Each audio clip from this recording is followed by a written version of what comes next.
नीलकंठ तुम नीले रहियो, दूध भात का भोजन करियो, हमरी बात राम से कहियो। जी हाँ दोस्तों, भगवान का प्रतिनिधि नीलकंठ पक्षी होता है। शायद आपको अटपटा लगे सुनकर, लेकिन ये कटु सत्य है। दशहरा पर्व पर इस नीलकंठ का दर्शन करना बहुत ही शुभ और भाग्य को जगाने वाला होता है। जो लोग जानते हैं वो नीलकंठ को ढूंढते रहते हैं। अगर आपको प्रत्यक्ष नहीं तो अप्रत्यक्ष से ही आप तस्वीर के जरिए ही नीलकंठ का दर्शन करें, आपका पूरा साल जरूर अच्छा जाएगा। जिन्हें भी नीलकंठ पक्षी का दर्शन हो जाता है, साल भर उनके यहाँ खुशियाँ ही खुशियाँ आती रहती है। दोस्तों, धन धान्य की वृद्धि तो होती ही है, इसके पीछे एक कहानी है।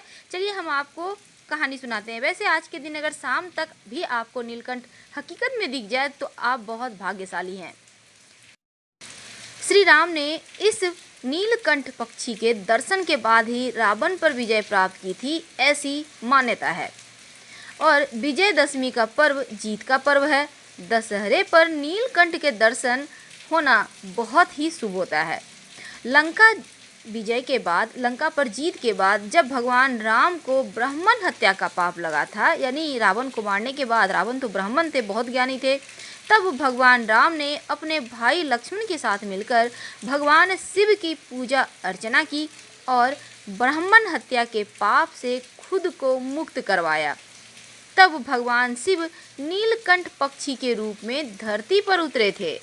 नीलकंठ जिसका मतलब होता है जिनका गला नीला हो, और धर्मशास्त्रों के मुताबिक भगवान शंकर ही नीलकंठ है। इस पक्षी को पृथ्वी पर भगवान शिव का प्रतिनिधि और स्वरूप दोनों ही माना जाता है।